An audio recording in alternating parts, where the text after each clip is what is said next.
Halo anak-anak, apa kabar? Saya harap semuanya sehat-sehat ya. Hari ini materi pembelajaran kita tentang ajaran sosial gereja.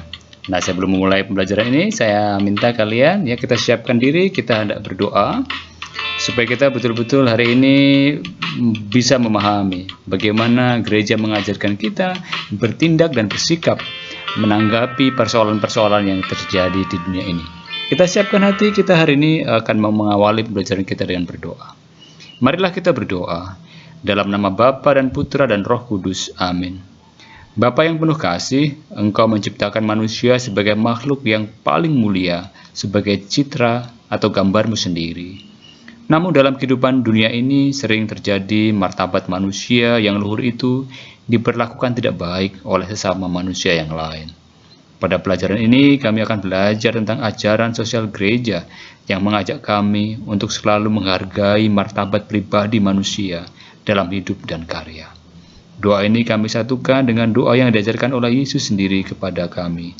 Bapa kami yang ada di surga, dimuliakanlah namamu, datanglah kerajaanmu, jadilah kehendakmu di atas bumi seperti di dalam surga. Berilah kami rezeki pada hari ini, dan ampunilah kesalahan kami, seperti kami pun mengampuni yang bersalah kepada kami. Dan janganlah masukkan kami ke dalam pencobaan, tetapi bebaskanlah kami dari yang jahat. Amin. Dalam nama Bapa dan Putra dan Roh Kudus. Amin. Oke anak-anakku, sudah kita awali pertemuan kita dengan berdoa. Kemudian di awal pembelajaran ini, ya saya akan bertanya kepada kalian. Apa sih atau apa itu ajaran sosial gereja? Ya, jadi ajaran sosial gereja atau disingkat dengan ASG adalah ajaran mengenai hak dan kewajiban berbagai anggota masyarakat dalam hubungannya dengan kebaikan bersama, ya, baik dalam lingkungan nasional maupun internasional. Nah, ajaran sosial gereja merupakan tanggapan gereja terhadap fenomena atau persoalan-persoalan yang dihadapi oleh umat manusia dalam bentuk imbauan, kritik, atau dukungan. Nah, ajaran sosial gereja merupakan bentuk keprihatinan gereja terhadap dunia dan umat manusia dalam wujud dokumen yang perlu disosialisasikan. Nah, ini nanti kita akan melihat ya beberapa dokumen gereja yang berisi sekali lagi ajaran-ajaran mengenai tanggapan gereja terhadap fenomena atau persoalan-persoalan yang dihadapi oleh umat manusia. Ya, nanti bentuknya bisa imbauan, kritik dan dukungan. Nah, sebetulnya apa sih tujuan dari ajaran sosial gereja atau ASG itu? Nah, tujuan ASG adalah atau ajaran sosial gereja adalah menghadirkan kepada manusia rencana Allah bagi realitas duniawi dan menerangi serta membimbing manusia dalam membangun dunia seturut rencana Tuhan. Jadi lebih ke praktis ya, bagaimana sih realitas ya, realita yang terjadi supaya manusia betul-betul membangun dunia seturut dengan rencana Tuhan. Kemudian ajaran sosial gereja dimaksudkan untuk menjadi pedoman, dorongan dan bekal bagi banyak orang Katolik dalam memperjuangkan ya, ikut serta menciptakan dunia kerja dan beragam relasi manusia yang terhormat dan masyarakat sejahtera yang bersahabat dan bermartabat. Ya, selalu ada kaitannya dengan orang lain tentunya ya, kehidupan bersama ya, realitas nyata di dunia kerja ya, dan dalam relasi dengan manusia lain. Nah, asal ajaran sosial gereja sekali lagi menolak pandangan yang salah tentang masyarakat, yaitu tentang kapitalisme liberal dan komunisme total. Nah, ajaran sosial gereja sekali lagi memusatkan perhatian pada penekanan nilai-nilai dasar kehidupan bersama. Ya, titik tolaknya adalah pengertian manusia sebagai makhluk pribadi dan sekaligus makhluk sosial. Karena sekali lagi kita tidak hidup sendiri ya, kita hidup bersama orang lain ya. Terutama kita hidup dalam realitas kehidupan kita berbangsa dan bernegara. Nah, banyak bentuk keprihatinan yang menjadi tanggung jawab gereja juga untuk ikut mewujudkan suatu keadilan dan masyarakat yang lebih baik. Nah, jadi anak-anakku, apa sih sebetulnya latar belakang adanya ajaran sosial gereja atau ASG ini? Jadi adanya masalah konkret ya yang sangat mendesak di negara-negara yang sedang berkembang. Ya, ledakan penduduk, ya, nilai kerja manusia, ketidakadilan, terus kemudian diskriminasi rasial, otonomi bidang duniawi dari agama, kemudian keahlian profesional. Jadi di negara-negara yang sedang berkembang ini kemudian persoalan-persoalan ini muncul, ketidakadilan, penindasan, ya, kerja yang tidak dihargai. Maka ini sekali lagi menjadi latar belakang atau alasan mengapa sih kita sebagai anggota gereja atau gereja Katolik harus bersikap, ya, mensikapi persoalan-persoalan agar menjadi sebuah solusi, ya, tidak ambil bagian dalam masalah tapi menjadi solusi dari persoalan-persoalan yang terjadi di dunia ini. Nah, gereja sekali lagi mengajak untuk tidak hanya meminta, ya, untuk berdoa dan memohon kepada Tuhan supaya Tuhan menolong untuk menghadapi masalah-masalah yang sedang dihadapi, tetapi gereja juga harus mengambil sejumlah tindakan nyata, ya, untuk mengeluarkan mereka dari kungkungan sosial yang menyengsarakan, menyakitkan, serta menekan lahir dan batin. Kita harus ambil bagian dalam tindakan nyata, ya, sekali lagi mengeluarkan mereka yang sedang berada dalam kesusahan, kesengsaraan yang menyakitkan dan menekan batin, ya, dan lahir mereka.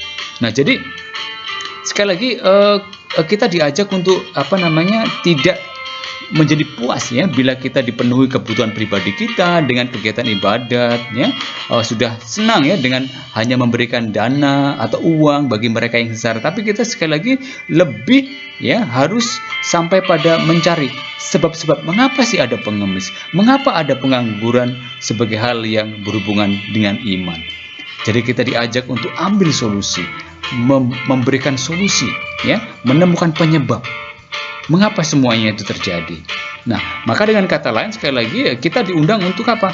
Untuk tidak hanya merasa kasihan kepada para korban, kepada mereka yang sungguh-sungguh tersingkirkan, tetapi sekali lagi mencari penyebab mengapa terjadi korban dan mencari siapa penyebabnya. Atau jangan-jangan kita sebagai penyebabnya adalah orang-orang yang mengaku beriman Katolik itu sendiri. Ya, kita diajak untuk tidak menjadi bagian dari persoalan, tetapi sekali lagi ambil bagian dalam penyelesaian setiap persoalan. Ini adalah inti dari pembelajaran kita hari ini. Nah, anak-anakku, seperti saya sampaikan dari awal, kita akan melihat banyak dokumen-dokumen gereja, ya, yang menunjukkan bagaimana sikap gereja. Nah, ini kita akan melihat satu persatu apa sih dokumen gereja itu yang menjadi sikap gereja. Nah, kita lihat yang pertama, itu ada yang namanya Rerum Novarum, ya, atau dalam bahasa Indonesianya kondisi kerja.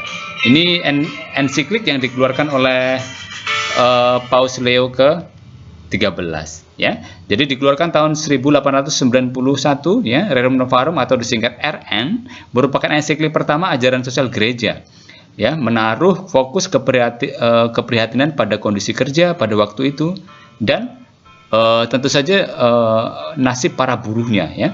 Jadi pokok-pokok pemikiran Rerum Novarum menampilkan tanggapan gereja atas isu-isu keadilan dan pembelaan atas martabat manusia, ya, terutama ini menyangkut kaum buruh.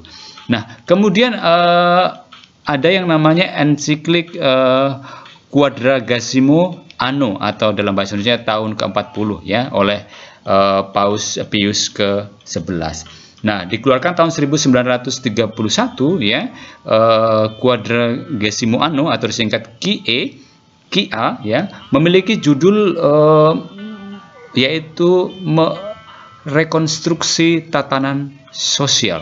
Ya, di dalam QA masih melanjutkan Rerum Novarum mengenai soal dialog, ya, dengan perkembangan masyarakat, ya, sekali lagi juga menolak solusi komunisme yang menghilangkan hak-hak pribadi, tapi juga sekaligus mengkritik persaingan kapitalisme sebagai yang akan menghancurkan dirinya sendiri. Ini Quadragesimo Anno, ya, yang dikeluarkan oleh Paus Pius ke-11. Kemudian berikutnya ada ensiklik dari Yohanes ke-23, yaitu Mater et Magistra atau dalam bahasa Indonesianya Ibu dan Pengajaran. Nah, dikeluarkan tahun 1961, ya, dalam ensiklik ini diajukan pula jalan pikiran ajaran sosial gereja, yaitu See, Judge, and Act. Ya, jadi gereja didesak untuk berpartisipasi secara aktif, ya, dalam memajukan tata dunia yang adil, yaitu lihat, judge, and act, ya, beraksi. Apa aksinya? Kemudian kita akan melihat dokumen gereja yang lain. Ini dikeluarkan oleh Paus Yohanes 13 ya, judulnya ensikliknya adalah Pacem in Terris atau Damai di Bumi, dikeluarkan tahun 1963 ya. Pacem in Terris sekali lagi menggagas perdamaian yang menjadi isu sentral pada dekade 60-an. Jadi ensiklik ini menyerukan tentang dihentikannya perang dan perlombaan senjata serta pentingnya memperkokoh hubungan internasional lewat lembaga yang sudah dibuat, yaitu PBB. Jadi ensiklik ini juga memiliki muatan ajaran yang ditujukan tidak hanya bagi kalangan gereja Katolik tetapi seluruh bangsa manusia pada umumnya. Nah, kemudian ada dokumen konstitusi pastoral Konsili Vatikan kedua, yaitu yang sangat terkenal, yaitu Gaudium et Spes, yaitu kegembiraan dan harapan. Nah, tahun ini dikeluarkan tahun 1965 ya. GS atau singkatan dari Gaudium et Spes yang menaruh keprihatinan secara luas pada tema hubungan gereja dan dunia modern. Nah, judul dokumen ini sangat mengatakan suatu perubahan eksternal ya dari kebijakan hidup gereja. Kegembiraan dan harapan, duka dan kecemasan manusia-manusia zaman ini ya, terutama kaum miskin yang menderita adalah kegembiraan dan harapan, duka dan kecemasan para murid Kristus juga. Nah, Gaudium et Spes ya membuka cakrawala baru dengan mengajukan perlunya membaca tanda-tanda zaman atau sign of times. Itu Gaudium et Spes ya, yang merupakan dokumen konstitusi pastoral Konsili Vatikan kedua tahun 1965. Kemudian kita akan melihat dokumen berikutnya, yaitu dokumen ensiklik yang dikeluarkan oleh Paus Paulus ke-6, yaitu Populorum Progressio atau dalam bahasa Indonesia Kemajuan Bangsa-Bangsa.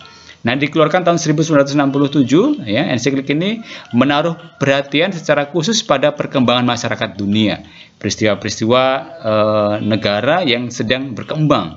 Ya, jadi diajukan pula dalam dokumen ini refleksi teologis ya mengenai perkembangan atau kemajuan yang membebaskan dari ketidakadilan dan pemiskinan. Kemudian dokumen berikutnya yaitu surat apostolik ya Paus Paulus ke-6 ya, masih berhubungan dengan ajaran sosial gereja, yaitu Octogesima Adveniens ya, atau tahun ke-80. Nah, dalam surat apostolik ini ya dikeluarkan tahun 1971, Paulus ke-6 ya menyerukan kepada segenap anggota gereja dan bangsa manusia untuk bertindak memerangi kemiskinan ya. Soal-soal yang berkaitan dengan urbanisasi dipandang menjadi salah satu penyebab lahirnya kemiskinan baru ya, seperti orang tua cacat dan kelompok masyarakat yang tertinggal di pinggiran kota. Nah, dokumen berikutnya adalah dokumen yang dikeluarkan dalam Sinode Para Uskup Sedunia, yaitu judul dokumennya yaitu Convenientes ex Universo ya. Dalam bahasa Indonesianya diterjemahkan berhimpun dari seluruh dunia, atau lebih dikenal dengan dokumen Justitia in Mundo atau Justice in the World ya. Dalam dokumen ini ya dikeluarkan masih tahun yang sama 1971. Dokumen ini banyak diinspirasi oleh seruan keadilan dari gereja-gereja di Afrika, Asia dan Amerika Latin. Ya, kemudian secara khusus pengaruh pembahasan tema liberation ya atau kebebasan ya oleh para uskup Amerika Latin di Medellin ya di Kolombia. Nah, keadilan merupakan dimensi konstruktif pewartaan Injil. Ini diajak sekali lagi gereja untuk memperjuangkan keadilan ya dari ketidakadilan yang terjadi, dari keprihatinan gereja-gereja di Afrika, Asia dan Amerika Latin. Kemudian dokumen gereja yang berikutnya ya yang juga dikeluarkan oleh Paus Paulus ke-6 ya, ini anjuran apostolik yang diberi judul Evangelii Nunciandi ya, atau evangelisasi di dalam dunia modern. Nah, dalam anjuran ini Paus Paulus ke-6 ya memberikan arahan dasar bahwa agar gereja dalam pewartaannya dapat menyentuh manusia pada abad ke-20. Ya, hal baru dalam dokumen ini ialah bahwa pewartaan kabar gembira sekaligus harus membebaskan pula, ya. Merujuk kepada sekali lagi tindakan nyata bagaimana orang-orang yang tersingkir, mereka yang tidak diperhitungkan, ya, dimarginalkan, ya, harus sampai kepada mampu membebaskan mereka juga. Kemudian dokumen yang berikutnya yaitu Redemptor Hominis, yaitu atau bahasa Indonesia Sang Penebus Manusia. Ensiklik ini dikeluarkan oleh Paus Yohanes Paulus II. Jadi merupakan ensiklik pertama beliau. Dikeluarkan tahun 1970, ya, yang apa isinya? Sebenarnya ensiklik ini tidak dikategorikan sebagai ensiklik ajaran sosial gereja karena gagasan dasarnya mengenai manusia ditebus oleh Kristus dalam situasi hidup secara konkret, yaitu dalam situasi hidup dunia modern, misi gereja dan tujuan hidup manusia. Ya, tapi ingat ya, ini masih berkaitan dengan bagaimana situasi konkret hidup manusia yang tentunya berkaitan dengan misi Yesus yang menebus umat manusia. Kemudian dokumen berikutnya masih dikeluarkan oleh ensiklik ini dikeluarkan oleh Paus Yohanes Paulus II, yaitu Laborem Exercens, yaitu mengenai kerja manusia, yaitu dikeluarkan tahun 1979. Sekali lagi ensiklik ini mengkritik tajam komunisme dan kapitalisme sekaligus sebagai memperlakukan manusia sebagai alat produktivitas. Ya, sebenarnya manusia cuma sebagai instrumen menghasilkan kemajuan dan perkembangan. Jadi kurang mendapatkan makna. Maka dalam dokumen ini dikatakan kerja merupakan tema sentral hidup manusia. Hanya dengan kerja, harkat dan martabat manusia menemukan pencetusan keluhurannya. Jadi betul-betul menempatkan kerja sebagai wujud realisasi dari kehidupan manusia, bahwa manusia dinilai dari apa yang ia kerjakan. Jadi tidak hanya sebagai alat produktivitas saja, tapi lebih dimaknai bahwa kerja merupakan sentral dari hidup manusia. Kemudian masih oleh Paus Yohanes Paulus II, yaitu Solicitudo Rei Socialis, atau dalam bahasa Indonesia keprihatinan sosial. Nah, ini dikeluarkan tahun 1987. Ensiklik ini mengajukan makna baru tentang pengertian the structures of sin atau struktur dosa. Jadi pemandangan secara teliti, ya, sumbangsi ensiklik yang diperingati Popularum Progressio digambarkan pula panorama zaman ini dengan segala kemajuannya, ya, ditinjau melalui tinjauan teologis masalah-masalah modern. Jadi ini lebih kepada tinjauan populer, ya, mengenai tinjauan teologis dan masalah-masalah yang terjadi di dunia modern. Nah, ini merupakan sekali lagi anjuran gereja, ajaran gereja mengenai bagaimana sih memaknai structures of sins, struktur sosial, ya, atau struktur dosa. Kemudian berikutnya ensiklik yang dikeluarkan masih oleh Paus Yohanes Paulus II tahun 1991. Dokumen ini atau ensiklik ini berjudul Centesimus Annus atau tahun ke-100. Nah, Centesimus Annus ini, ya, mengurus pula soal-soal lingkungan hidup yang menjadi permasalahan menyolok pada zaman ini, ya. Jadi manusia dengan lingkungannya.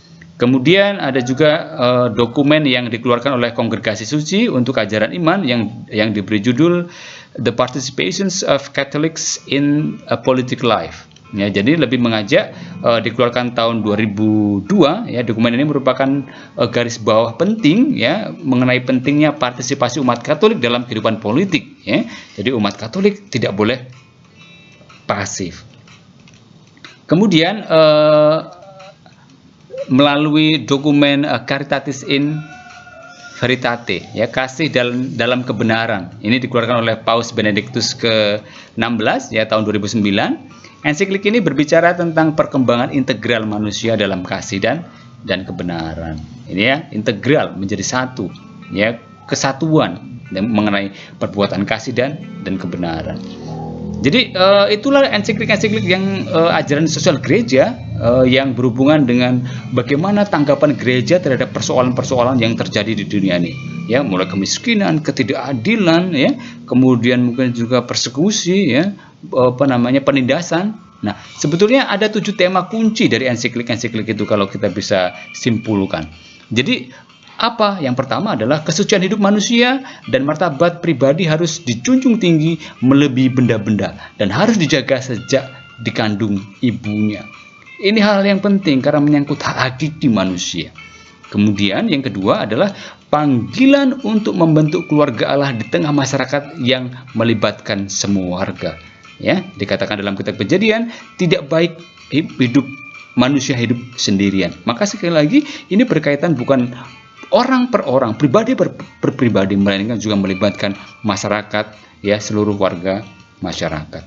Kemudian juga mengenai hak asasi manusia yang selalu berdasar pada dan demi martabat pribadi manusia, bahwa manusia diciptakan secitra dengan Allah. Kemudian yang keempat itu tujuan atau tema kunci dari ensiklik ini adalah preferential options for the poor and vulnerable. Jadi selalu mendahulukan orang yang miskin dan tanpa pembela, ya, termasuk anak dalam kandungan, orang cacat, orang jompo, ya, orang dalam sakrat maut. Kemudian yang berikutnya adalah nilai luhur pekerjaan. Jadi salah satu keperluan hidup yang jadi hak asasi manusia adalah pekerjaan. Maka ini juga menjadi tujuan atau tema dari ensiklik dan ajaran sosial gereja. Kemudian yang keenam yaitu mengenai solidaritas, ya, setia kawan. Solid itu artinya kokoh. Ya, ini keutamaan Kristiani, ya, asalnya dari kasih Allah Tritunggal, Bapa, Putra, dan Roh Kudus yang saling mengasihi. Yang ketujuh adalah memelihara ciptaan Allah. Jadi keadilan Kristiani berlaku baik di antara manusia maupun terhadap makhluk lain. Ya, ada binatang, ada tumbuhan, sekali lagi yang mereka juga harus dipelihara, dijaga. Nah, anak-anakku, demikian pembelajaran kita mengenai ajaran sosial gereja. Kita membahas tentang dokumen-dokumen yang menjadi patokan atau nasihat yang menjadi guideline, menjadi petunjuk kita untuk menjalani kehidupan ini sebagai orang-orang Katolik. Nah, di ujung pembelajaran kita, mari kita akhiri pertemuan kita dengan berdoa. Kita siapkan hati, kita akan berdoa. Dalam nama Bapa dan Putra dan Roh Kudus. Amin.